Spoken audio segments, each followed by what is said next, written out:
Saudara-saudari terkasih, kita semua pasti pernah mengalami suatu ketika duduk di tempat umum, lalu ada orang lain duduk di dekat kita. Kemudian kita mencoba untuk berbicara, ngobrol, dan kemudian berhenti karena memang dia tidak terbuka untuk melanjutkan pembicaraan.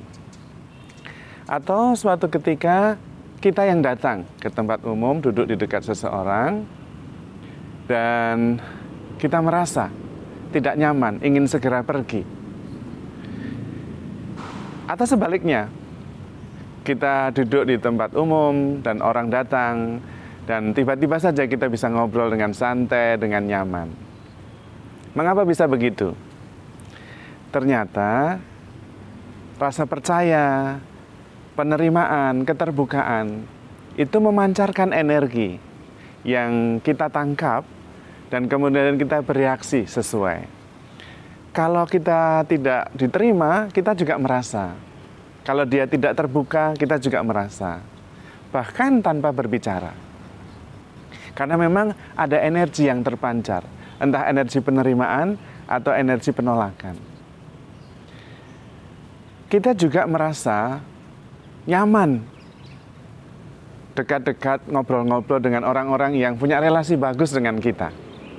Karena memang ada energi penerimaan yang terpancar. Tetapi sebaliknya, kalau kita tidak punya relasi bagus, kita ngobrol seperlunya, permukaan saja, basa-basi. Ya. Karena di situ ada energi yang terpancar juga. Kurang percaya, kurang respek, kurang menerima. Karena itu, energi-energi ini saling mempengaruhi. Suami istri yang relasinya dekat sekali, bahkan mereka bisa tahu tanpa berbicara. Kalau saya beli ini, istri saya pasti senang. Kalau saya beli ini, suami saya pasti senang. Bahkan, relasi yang sangat dekat membuat mereka menjadi makin lama makin mirip. Karena relasi itu saling mempengaruhi. Dan itu pengalaman kita. Mengapa saya mengatakan begini? Karena saya ingin mengajak Anda untuk memakai pengalaman itu dalam relasi kita dengan Tuhan. Kalau suami istri yang punya relasi bagus, bisa saling mengerti apa maunya, dengan Tuhan sama. Kalau kita punya relasi dekat dengan Tuhan, lama-lama kita bisa mengerti apa yang Tuhan kehendaki atas hidup kita. Tetapi yang paling penting adalah, di dalam Tuhan, kita selalu menerima energi positif, energi berkat, kedamaian, ketenangan. Maka Tuhan sendiri mengundang kepada kita, datanglah kepadaku, kalian semua yang letih, lesu, dan berbeban berat. Aku akan memberikan kelegaan kepadamu. Dan kalau kita mau mirip dengan Tuhan, kita juga harus sering datang, membangun relasi. Dan sebetulnya itulah kuncinya para nabi.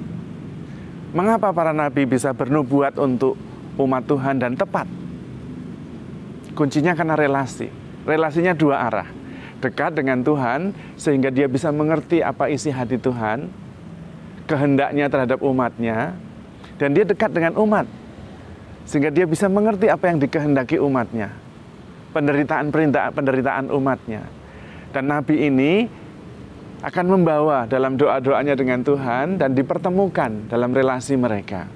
Maka nabi bisa mengerti apa yang perlu disampaikan untuk umatnya.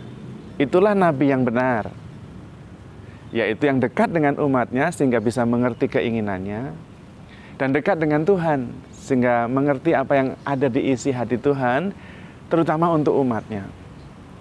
Tapi nabi palsu pasti hanya salah satu atau tidak dua-duanya. Kalau dia hanya dekat dengan umatnya, tidak dekat dengan Tuhan, dia mengatakan sesuatu, itu bukan kata Tuhan, itu katanya sendiri. Maka bisa keliru.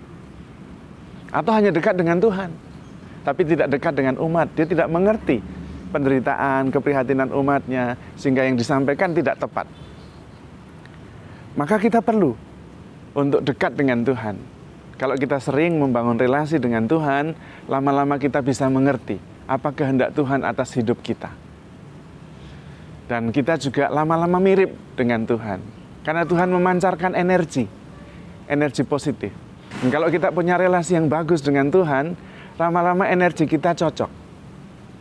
Karena itu, kita sering dekat dengan orang yang dekat dengan Tuhan. Kita tidak bisa mengatakan dengan jelas, menjelaskan dengan jelas. Kita hanya merasa, aduh, memandang saja rasanya adem orang ini. Apalagi ngobrol, melihat senyumnya, rasanya sudah adem. Karena orang ini dekat dengan Tuhan. Dan kedekatan dengan Tuhan itu mengalirkan energi. Sehingga orang ini mirip. Seperti suami istri yang relasinya bagus, lama-lama mirip mereka. Maka saudara-saudari yang terkasih, kalau kita ingin memperoleh damai sejahtera, kita ingin menjadi saksi Kristus, pembawa damai, pembawa kerukunan, pembawa sukacita, pembawa harapan, pembawa kelegaan, pembawa pengampunan, ya harus dekat dengan Tuhan. Ada sebuah puisi yang bagus sekali. Kurang lebih kata-katanya begini, terjemahan. Ya Tuhan, jadikanlah hatiku Nazaret, tempat Engkau membesarkan Tuhan. Dan jadikanlah hatiku juga Bethlehem, tempat mengandung Sang Putra. Sehingga hatiku bisa berdegup seirama dengan hatimu. Indah sekali puisi itu. Menggambarkan kedekatan seseorang dengan Tuhan. Bahkan sampai hatinya pun berdegup seirama dengan Tuhan. Hati Tuhan. Sehingga mengerti persis apa yang ada di isi hatinya. Dan kalau kita ditanyai bagaimana caranya bisa mengetahui kehendak Tuhan? Satu-satunya cara untuk bisa mengetahui kehendak Tuhan atas hidup kita adalah membangun relasi yang dekat dengan Tuhan. Karena itu merupakan pelajaran dari hidup kita sehari-hari yang nyata. Kedekatan, relasi kita dengan sesama, kita bisa pakai sebagai contoh, model untuk kedekatan kita dengan Tuhan. Dan apabila kita sungguh-sungguh dekat dengan Tuhan, kita akan memperoleh energi-energi positif. Kedamaian, sukacita, syukur, kerendahan hati, keikhlasan. Dan pada gilirannya dirasakan oleh orang lain. Orang lain juga akan merasakan kedamaian itu. Bahkan tanpa banyak kata, rasanya senang kalau dekat dengan orang yang sungguh-sungguh memancarkan energi positif, memancarkan kedamaian. Apakah berarti tidak ada orang yang berlawanan? Tetap ada. Tetap ada orang yang energinya berbeda. Frekuensinya beda. Maka ketika berdekatan, tidak nyambung, tetap ada. Tetapi kita tetap mewartakan damai sejahtera. Dan kedekatan kita dengan Tuhan akan juga berimbas sehingga kita terpengaruh. Kedamaian dari Tuhan akan mengalir damai dari hati kita. Syukur dan sukacita dari Tuhan akan mengalir menjadi syukur dan sukacita yang dialami oleh orang-orang yang berjumpa dengan kita.